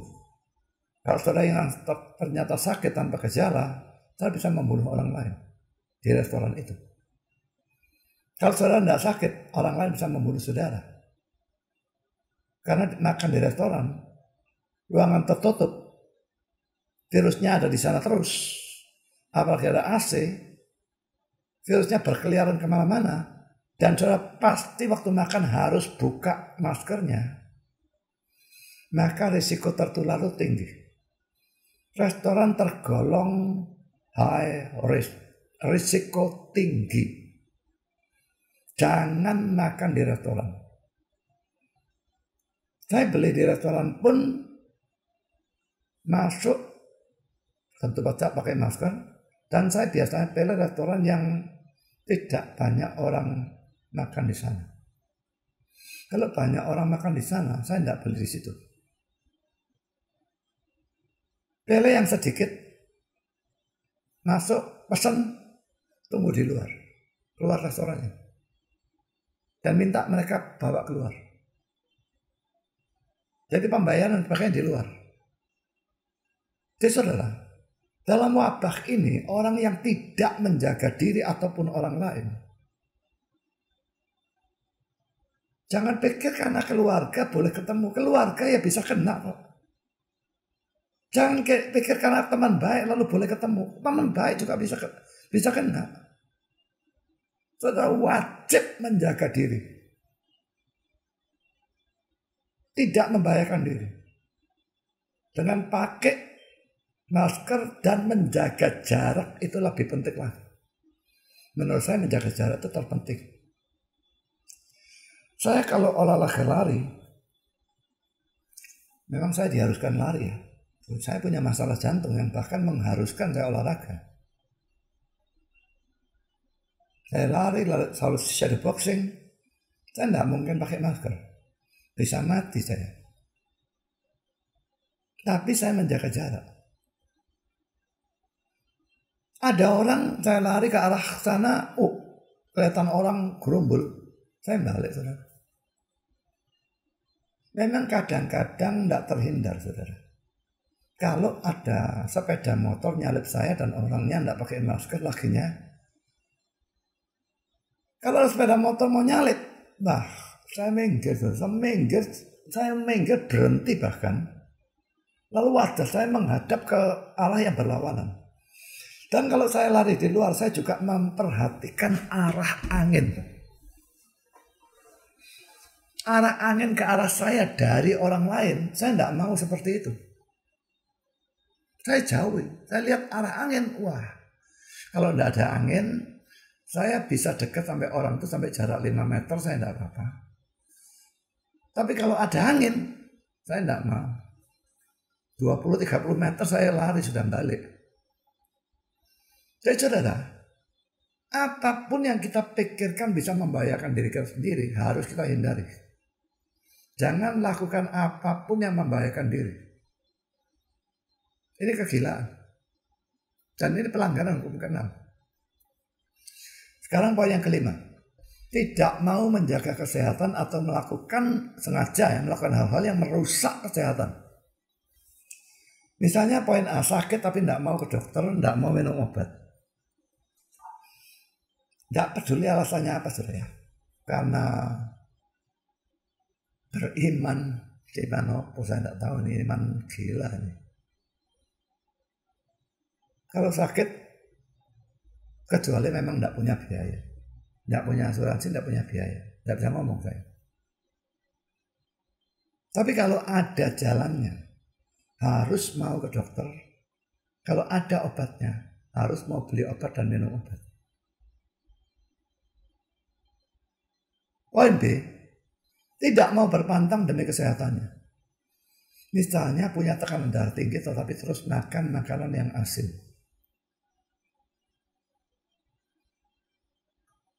Atau punya kencing manis tapi tetap makan makanan yang manis. Saya sendiri punya diabetes, cuma tidak berat. Dan saya hobi makan durian. Tapi pada waktu saya makan durian, saya cegah darahnya naik, gulanya. Obatnya saya tingkatkan dan saya minum ada satu herbal. Tahun Afrika itu menurunkan sekali untuk gula. Saya sudah buktikan sendiri. Lalu saya juga menggunakan satu suplemen biospray yang saya tahu sendiri itu menurunkan gula. Jadi saya pakai hal-hal itu untuk mencegah gulanya naik. Tapi bagaimanapun saya menjaga ya. Saya juga ada tekanan darah tinggi biarpun tidak parah juga. Makanan asin saya tidak mau. Saya icip, wah asin tidak. Mending berikan orang yang tidak tekanan darah. Manis pun saya hindari. Kecuali dalam kasus-kasus tertentu seperti durian yang memang hobi saya gila-gilaan. Saya tidak katakan itu tidak salah belas, tetapi ya sudah saya usahakan netralisir dengan banyak hal. Saya pikirkan, lalu begitu makan juga, selesai makan, olahraga jualan, karena biasanya belinya di Malaysia. Pergi ke mall, jualan terus untuk membakar gula itu. Sehingga tidak meningkatkan gula darah terlalu banyak. Nah kalau makannya itu di Surabaya, saya biasanya makan sebelum olahraga. Kalau saya punya durian, makannya sebelum olahraga. Memang tidak langsung. Nah, makan lalu dibakar dalam olahraga itu. Ya 1 jam setelahnya sudah mulai bisa. Atau langsung bisa kalau olahraganya misalnya angkat besi. Tapi kalau olahraganya lari, begitu makan lalu lari tidak bisa. Tapi kalau jalan saja bisa. Dan itu saya lakukan seperti itu. Ya, bakar kalorinya supaya gulanya jangan naik. Jadi pokoknya lakukan hal-hal itu untuk kita tetap sehat. Poin C, saudara, merokok. Termasuk kalau saudara menjadi perokok pasif. Merokok ini merusak diri sendiri maupun merusak orang lain. Dan ini sudah dibuktikan secara tidak diragukan oleh medis, ilmu kedokteran. Merokok membuat serangan jantung, stroke, dan macam-macam hal yang lain, kanker paru-paru dan sebagainya. Perokok pasif juga. Jadi kalau saudara diharuskan kerja di suatu ruangan yang penuh perokok, mending saudara keluar saudara dari pekerjaan itu. Saya punya teman pendeta di Malang dan dia punya istri. Dan saya kenal juga istrinya. Istrinya kerja bertahun-tahun di suatu tempat pekerjaan di mana ruangannya penuh dengan asap rokok. Tahu-tahu terdeteksi dia kanker paru-paru stadium 4. Dan menghabiskan tidak tahu berapa ratus juta untuk pengobatannya. Saya kira semua hasilnya dia bekerja habis untuk pengobatannya, bahkan lebih pengobatannya. Dan tidak berhasil, akhirnya dia tetap mati. Jadi saudara, Saya masuk ruangan apapun, toko apapun ya. Lalu di toko itu pegawainya atau pemiliknya merokok, saya batalkan, tak tinggal keluar sama saya. Dan saya mendekat dengan orang lalu orangnya rokokan, saya tinggal pergi juga. Kalau di tempat yang sebetulnya tidak boleh rokok, seringkali saya ajak gegeran, saudara. Di restoran yang memang tidak boleh ngerokok, dia ngerokok. Saya ajak gegeran, saudara. Karena ini sama dengan dia membunuh saya. Jadi saudara, yang masih merokok, berhentilah merokok. Karena kalau saudara sudah terkena kanker atau stroke atau apapun, penyesalan tidak ada gunanya. Dan ingat, setiap kali saudara merokok, keluarga saudara rusak kesehatannya. Teman-teman saudara rusak kesehatannya. Siapapun di sekitar saudara rusak kesehatannya. Saya pernah bolak-balik menasihati orang yang merokok dan tidak pernah digubris. Dan satu teman saya yang dulu eks-perokok, tapi lalu dia kena serangan jantung, kalau saya tidak salah, tapi tidak sampai mati, lalu dia berhenti rokok. Dia berkata pada saya, Pak Budi, percuma. Saya dulu kalau dinasihati orang, saya juga tidak gubris kok. Kalau sudah kena serangan jantung baru berhenti. Beberapa teman saya kena serangan jantung baru berhenti.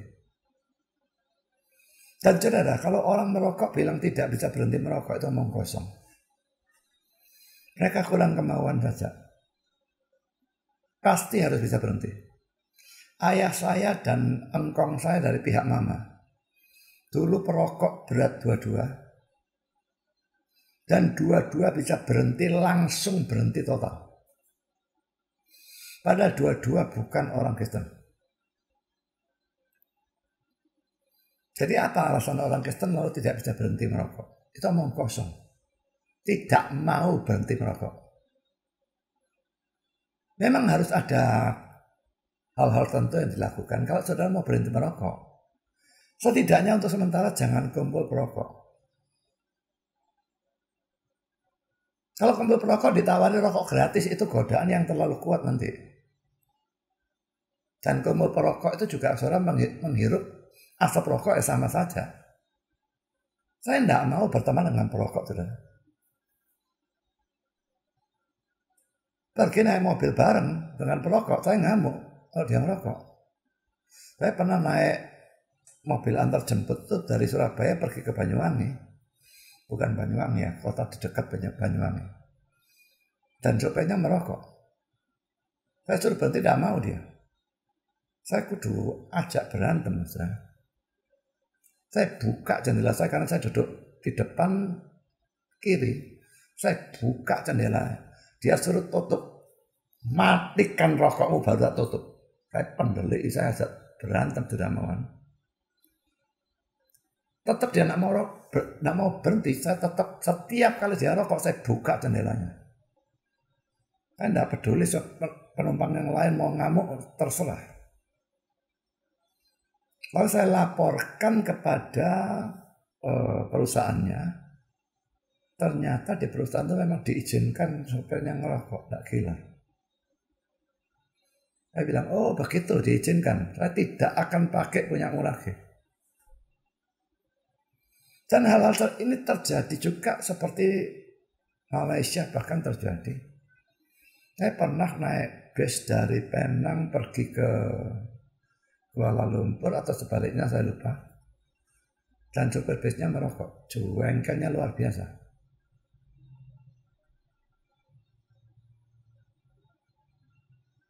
Jadi saudara, jangan merokok, berhentilah merokok. Harus bisa, jangan ngomong tidak bisa. Ini suatu dosa.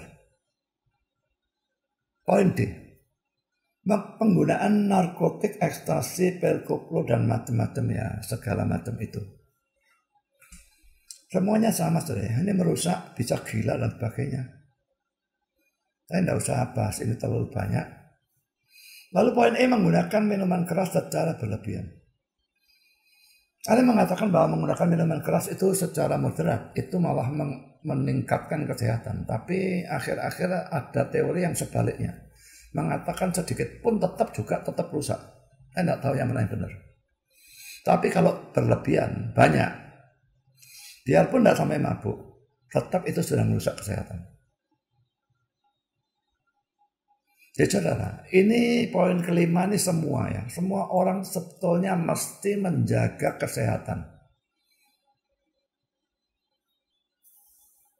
Dan kalau menjaga kesehatan harus dengan olahraga, ya harus olahraga. Orang tidak mau olahraga itu padahal mampu, itu sebetulnya sudah merusak kesehatannya.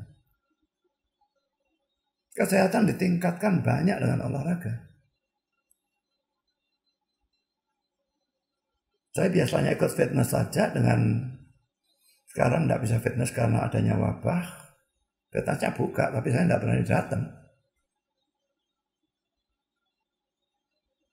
Saya olahraga di rumah, tetapi di kompleks ya, tetapi tetap tidak bisa seperti di fitness. Dan sekarang berat saya ini naik sudah ada kalau mungkin 4 kilo. Itu sudah disertai diet dan sebagainya. Masih ada olahraga, tetapi olahraganya tidak bisa dibandingkan dengan di fitness. Di fitness ada angkat besinya, di sini tidak. Jadi saudara, saya merasa kesehatannya, wah ini saya bisa-bisa mati karena PSBB ini, bisa-bisa mati karena lockdown, bukan karena penyakit COVID-19 bisa-bisa. Jadi saudara, kita sama-sama di rumah atau apapun, berolahraga. Karena lockdown di rumah ini buruk. Yang tekanan darah tinggi mungkin naik, yang punya gula pasti naik, kolesterol mungkin juga naik dan sebagainya. Jadi olahragalah pada waktu harus di rumah dan sebagainya. Ya kalau saudara kaya bisa beli treadmill dan sebagainya. Tapi kalau tidak ya olahraga di tempat yang sepi. Saya cari tempat yang sesepi mungkin. Saya tidak bisa pakai mask karena olahraga itu membutuhkan oksigen lebih banyak, malah dirumpet gimana. Ada yang mati di China. Di Semarang saya dengar juga ada yang mati. Jadi sudah harus olahraga. Usahakan olahraga. Sekarang poin ke-6. Termasuk pelanggaran hukum ke-6, abortus, pengguguran kandungan. Saudara, saya ada di Amerika tahun 85 sampai dengan 88 ya. Dan waktu itu saya mendapatkan berita ini. Ini berita sampai tahun 86. Ya. Di USA itu mulai tahun 73 sampai tahun 86. Berarti dalam sekitar 13-14 tahun terjadi 20 juta aborsi. Itu lebih banyak dari penduduk Los Angeles dan New York City digabung menjadi satu pada saat itu. Saya tidak tahu kalau pada saat ini penduduknya berapa. Bayangkan 20 juta aborsi dalam kurun waktu 13-14 tahun, berarti ya kasar-kasaran 1,5 juta per tahun. Bagaimanapun kecilnya, bayi dalam kandungan itu sudahlah merupakan seorang manusia. Ada agama yang membatasi dia itu baru dianggap manusia pada umur sekian minggu. Saya tidak percaya itu. Begitu sperma itu membuahi ovum dan telur, dia sudah janin dan dia sudah manusia bagi saya. Maka bayi dalam kandungan itu lalu digugurkan, itu jelas merupakan pembunuhan. Tidak peduli umur berapa detik. Dalam memutuskan pengguguran biasanya yang diperhitungkan adalah ibu dari si bayi. Sedangkan si bayi tidak diperhitungkan. Misalnya saudara, ibunya mengandung di luar nikah. Wah, malu kalau punya anak di luar nikah. Atau lebih parah lagi, ibunya mengandung karena pemerkosaan. Daripada ibunya malu, si bayi digugurkan. Nah saudara, ini salah ya. Jangan hanya perhitungkan ibunya, perhitungkan bayinya. Bayi itu salah apa sehingga harus dibunuh? Memang kita bisa mengerti malunya mengandung dan punya anak di luar nikah atau apalagi mengandung karena pemerkosaan. Tapi tetap mesti mikirkan si bayi. Si bayi tidak salah. Yang memperkosa itu layak dihukum mati 1000 kali. Tapi bayi itu salah apa? Kadang-kadang orang melakukan abortus karena dokter berkata bahwa anak itu akan lahir cacat. Karena sekarang kan bisa dilihat apa itu USG atau apapun namanya, saya tidak tahu. Lalu kelihatan waduh ini lahir cacat. Perlu diingat ya, bahwa kalau abortus boleh dilakukan, bisa dibenarkan berdasarkan alasan bayi itu akan lahir cacat. Maka kalau mau konsisten, anak dan orang dewasa yang sudah lahir, sudah di luar rahim ibunya, yang cacat juga boleh dibunuh. Ini kan konyol saudara. Orang tidak memikirkan konsekuensi dari izin seperti ini ya. Kalau orang abortus boleh karena anaknya di dalam rahim masih belum lahir, tapi kalau lahir bakal cacat. Oh, berarti anak cacat boleh dibunuh. Janin cacat boleh dibunuh. Kalau begitu ya anak yang sudah lahir cacat ya boleh dibunuh. Orang dewasa sudah dewasa cacat boleh dibunuh juga. Tidak ada orang setuju ini. Saudara, saya akan berikan suatu tulisan dalam Buletin Disciples terbitan Perkantas Jatim edisi April Juni tahun 2000 halaman 12. Ada suatu artikel yang menarik yang berhubungan dengan abortus yang saya kutip di bawah ini. Seandainya Anda setuju aborsi satu, dia berikan ada 4 kasus ya. 1, 2, 3, 4. Ada seorang pendeta dan istrinya yang sangat-sangat miskin. Mereka punya 14 anak. Sekarang mereka mengetahui sang istri sedang mengandung anak mereka ke-15. Mereka hidup dalam kemiskinan yang amat sangat. Mengingat kemiskinan dan ledakan penduduk dunia, apakah Anda menganjurkan dia untuk aborsi? Ini kasus pertama. Kasus kedua, seorang anak sakit measles. Saya tidak tahu sakit apa itu. Sang ibu sakit kena TBC. Mereka punya 4 anak, kelihatannya 2 kombinasi ini anaknya akan cacat semua ya. Mereka punya 4 anak. Pertama buta, kedua meninggal, ketiga tuli, keempat kena TBC. Sang ibu mengandung lagi, apakah Anda menganjurkan aborsi? Kasus ketiga, seorang lelaki kulit putih memperkosa dan menghamili seorang gadis kulit hitam yang berusia 13 tahun. Jika Anda orang tua kandung dari gadis itu, apakah Anda menganjurkan aborsi? Kasus keempat, seorang pemudi hamil, dia belum menikah. Tunangannya bukanlah ayah dari bayi tersebut dan ia hendak meninggalkan gadis tersebut. Apakah Anda menganjurkan aborsi? Di bawah artikel itu, jawaban-jawaban atas pertanyaan-pertanyaan itu ditulis secara terbalik dan berbunyi sebagai berikut. Nah, ini kasus pertama. Ketahuilah, jika Anda menganjurkan aborsi pada kasus ini, berarti Anda baru saja membunuh John Wesley, seorang penginjil besar pada abad ke-19. Jadi kasus pertama tadi ini kasusnya John Wesley. Anak ke-15 dari satu keluarga yang sangat miskin. Seandainya dianjurkan, tidak ada John Wesley. Kedua, jika Anda menganjurkan aborsi pada kasus ini berarti Anda baru saja membunuh Beethoven, seorang komposer lagu-lagu rohani ternama di dunia. Jadi kasus kedua ini, yang sakit nafas dan sebagainya ini, akhirnya yang lahir itu adalah Beethoven.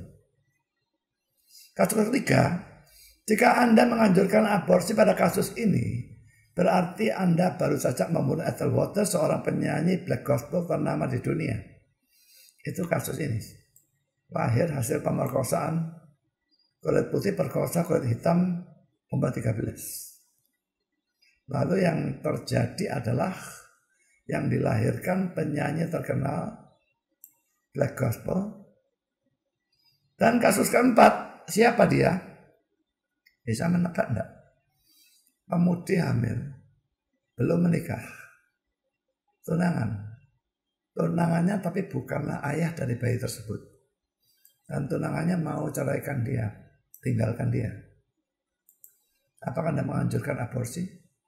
Jawabannya, jika Anda menganjurkan aborsi pada kasus ini berarti Anda telah membunuh Yesus juru selamat kita. Cocok enggak? Maria hamil, dia belum menikah, Yusufnya bukan ayah bayi tersebut, dan dia mau ceraikan, mau tinggalkan. Anda anjurkan aborsi, berarti Anda membunuh Yesus juru selamat kita. Poinnya saudara, pada waktu abortus dilakukan, bisa saja ternyata bayi yang dibunuh itu andai kata tidak dibunuh, menjadi orang yang sangat berguna. Orang yang luar biasa.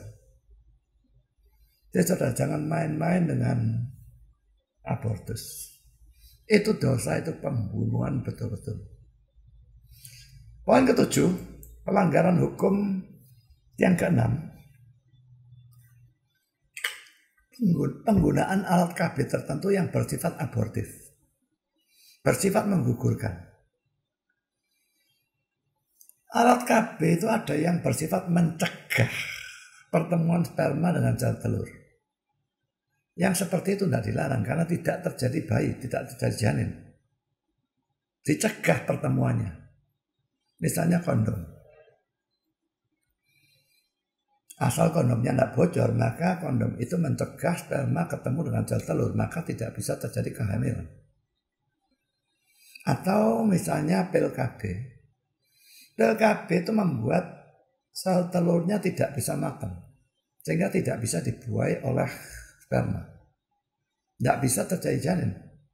Asal orangnya tidak lalu lupa minum, nah itu lain cerita. Jadi alat-alat KB seperti itu yang mencegah terjadinya janin, mencegah bersatunya sel telur dengan ovum, sel telur dengan sperma, maka itu tidak masalah. Tapi saudara, ada alat KB tertentu yang menghancurkan sel telur dan sperma yang sudah bertemu. Dan setahu saya spiral termasuk itu. Tapi banyak orang Kristen pakai spiral. Setiap bulan saudara membunuh bayi saudara. Jadi ini seharusnya tidak boleh. Nah, kalau saudara pergi ke klinik-klinik tidak ngerti Kristen saudara. Jangan urusin mereka, dokternya kalau dokter tidak Kristen tidak ngerti kayak gini-ginian, mereka anjurkan spiral. Jadi pakai alat KB, tapi tanya dokternya dulu bagaimana kerjanya alat KB ini. Ini bersifat membunuh, sudah ketemu atau tidak. Kalau sel telur dan sperma sudah ketemu dihancurkan, itu sifatnya abortif, itu membunuh, itu menggugurkan. Jangan mau yang seperti itu. Jadi saudara KB itu diharapkan, karena kalau anak banyak ini merusak juga. Tapi pakailah KB yang bersifat mencegah pertemuan sperma dengan sel telur, mencegah pembuahan. Kalau sudah terjadi pembuahan dihancurkan, itu bersifat abortif dan itu dosa. Poin ke-8, proses pembuatan bayi tabung. Sebetulnya saya berpendapat bahwa pembuatan bayi tabung tidak salah selama pembuatannya menggunakan sperma dan sel telur dari sepasang suami istri. Kalau dari suami lain kok itu rasanya jadi tidak etis ya. Masa dia dibuai pakai spermanya orang lain bukan suaminya sendiri. Nah sekarang kembali ke bayi tabung. Sepasang suami istri buat bayi tabung. Tidak masalah sebetulnya. Tapi karena proses pembuatan bayi tabung itu mahal, maka tidak dibuat satu bayi tapi beberapa bayi. Karena kalau dibuat satu lalu gagal, lah mahalnya dibuang duit banyak. Maka dibuat beberapa bayi. Tapi lalu terjadi sebetul-betul jadi beberapa bayi. Itu kebanyakan. Lalu dipilih cuma salah satu, yang lain dimusnahkan. Nah, pemusnahan bayi-bayi yang lain ini yang termasuk dalam pembunuhan, sama saja dengan abortus. Kalau mau bayi tabung boleh buat satu. Atau buat banyak, ya terima semua, jangan sampai ada yang dibunuh. Sekarang kita masuk dalam poin yang ke-9. Ini tidak mungkin ada orang tidak melanggar kecuali saudara mati waktu anak-anak. Kalau saudara hidup dewasa, benci itu pelanggaran hukum ke-6. Dan ayatnya secara eksplisit ada. 1 Yohanes 3:15, setiap orang yang membenci saudaranya adalah seorang pembunuh manusia. Saudara, mana ada orang tidak pernah benci? Tidak mungkin ada orang tidak pernah benci. Ada yang bahkan benci yang disimpan dendam bertahun-tahun. Terus hidup di dalam kebencian, dalam dendam. Terus hidup di dalam pembunuhan. Bisa bayangkan berapa banyak dosa saudara. Sekarang poinnya ke-10, marah atau mencaci maki. Matius 5, 21-22. Kamu telah mendengar yang difirmankan kepada nenek moyang kita, jangan membunuh. Siapa yang membunuh harus dihukum. Ini yang difirmankan ini salah ya. Ini yang dibicarakan oleh Yesus adalah ajaran dari orang-orang Farisi dan ahli Taurat. Karena ayat 22 ini ajaran Yesus. Tetapi aku berkata kepadamu, setiap orang yang marah terhadap saudaranya harus dihukum.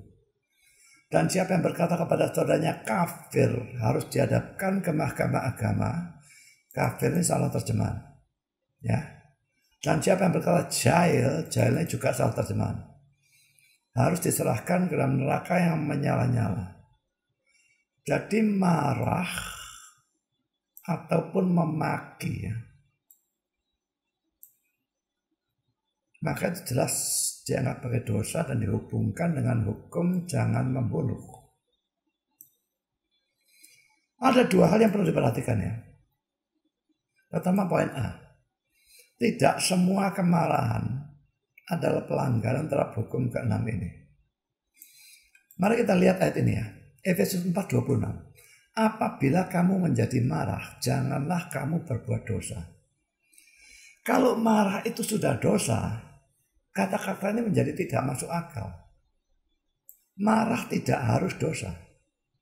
Jadi marah, jangan sampai marah sedemikian lupa sehingga kamu berdosa. Jadi jelas ada kemarahan yang bukan dosa. Dan Yesus juga pernah marah. Misalnya Markus 3:5. Yohanes 2:13-17 ini waktu dia obrak-abrik bait suci. Jelas dia marah, tapi kitab suci toh mengatakan bahwa Yesus tidak berdosa. Ibrani 4:15, 2 Korintus 5:21. Mengapa saudara? Marah kok tidak berdosa? Karena Yesus marah dengan kemarahan yang suci. Yang bukan dilandasi kebencian, tetapi dilandasi justru oleh kasih. Demikian juga kalau orang tua marah kepada anaknya yang berbuat salah dan dia marah pukul karena kasih. Tidak bisa kemarahan seperti itu dikatakan sebagai dosa. Ada kemarahan yang memang kemarahan yang suci. Kemarahan yang dilandasi oleh kasih. Tapi ada kemarahan yang dilandasi oleh kebencian. Dan yang ini yang dianggap dosa dan pelanggaran terhadap hukum yang keenam. Nah sekarang kita bahas yang magian tadi ya. Poin B. Kata kafir dalam Matius 5:22 diterjemahkan raka. Bukan terjemahannya. Dituliskan transliterasi saja. Huruf Yunani-nya diubah menjadi huruf Latin. Jadi terjemahkan raka atau dituliskan raka oleh NIV. Dan dalam catatan kaki dikatakan bahwa ini adalah suatu istilah bahasa Aramaik yang merupakan istilah yang menghina. Tapi tidak ada dalam bahasa Inggris maupun Indonesia persisnya apa tidak tahu. Sedangkan kata jahil dalam Matius 5:22b NIV menerjemahkan sebagai fool atau tolol dan memang itu terjemahan yang benar. Jahil ini salah, tolol, bodoh itu yang benar. Nah, sama seperti dengan kemarahan, mengatakan kafir ataupun tolol tidak selalu bisa dianggap sebagai dosa. Dari mana kita bisa mengatakan demikian? Dalam Matius 23:17, Yesus memaki para ahli Taurat dan orang Farisi dengan istilah orang bodoh. Yang dalam bahasa Yunani-nya menggunakan istilah yang sama dengan yang diterjemahkan tolol dalam Matius 5:22b itu. Tetapi toh Yesus dikatakan tidak berdosa. Mari kita lihat ya, Matius 23 ayat 17 ya. Matius 23 ayat 17. Hai kamu orang-orang bodoh. Ya. Ini ye fools and blind. Fools, moros. Ya. Dari moros itu kata bahasa Inggris moron. Kira-kiranya diturunkan dari sana. Jadi ini kata yang kasar sebetulnya. Mari sekarang kita lihat larangannya tadi, Matius 5 ayat 22. Ya, ini jahil tadi ini full ya, tolol ya. Coba lihat. Nah, fullnya bahasa Yunani-nya moros. Kata Yunani yang persis sama. Dan Paulus dan sebagainya juga banyak mengatakan bodoh dan sebagainya biarpun dengan kata Yunani yang berbeda. Jadi saudara, jelas bahwa kalau Yesus sendiri mengatakan tolol atau bodoh dengan istilah yang sama dalam Matius 5:22b itu, padahal Yesusnya tidak berdosa, jelas tidak semua orang mengatakan tolol itu mesti berdosa. Tidak semua kemarahan berdosa, tidak semua orang mengatakan tolol, memaki itu berdosa. Yang berdosa adalah kalau orang marah sebagai luapan kebencian atau emosi yang tak terkendali, juga orang memaki sebagai luapan emosi atau kebencian yang tak terkendali, maka barulah kita melanggar hukum keenam ini. Nah saudara, berapa kali saudara marah yang dosa? Berapa kali saudara memaki yang betul-betul dosa? Untuk saya tidak bisa hitung, saudara. Itu merupakan kelemahan saya yang mungkin paling buruk. Yang sampai sekarang marah itu luar biasa banyak, maki orang goblok dan sebagainya luar biasa banyak. Memang tidak selalu salah, tetapi kebanyakan salah, terus terang saja. Benci juga dosa. Mungkin saudara tidak pernah bunuh orang secara fisik, tapi membunuh melalui kebencian, ini membunuh melalui pikiran, sama seperti zina bisa melalui pikiran. Lalu memaki, lalu marah, lalu abortus dan sebagainya. Sudah berapa kali saya melanggar hukum keenam ini? Saya kok yakin luar biasa banyaknya kali kita melanggar hukum keenam. Jangan cepat-cepat berkata aku bukan pembunuh.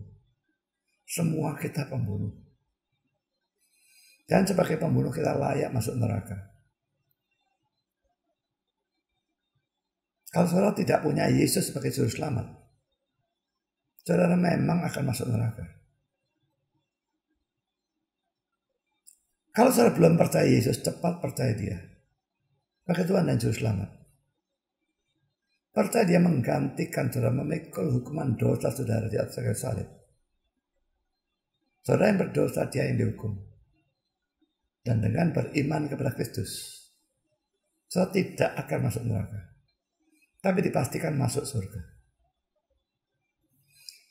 Maka saudara percaya? Cepat percaya, besok sudah terlambat. Bisa terlambat. Siapa tahu? Apakah sekarang ada wabah, kena, atau kecelakaan, apapun. Tidak sempat percaya. Cepat percaya sebelum terlambat.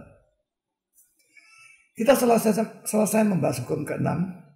Dan akan kita lanjutkan dengan hukum yang ke-7. Jangan berzina pada kali yang akan datang.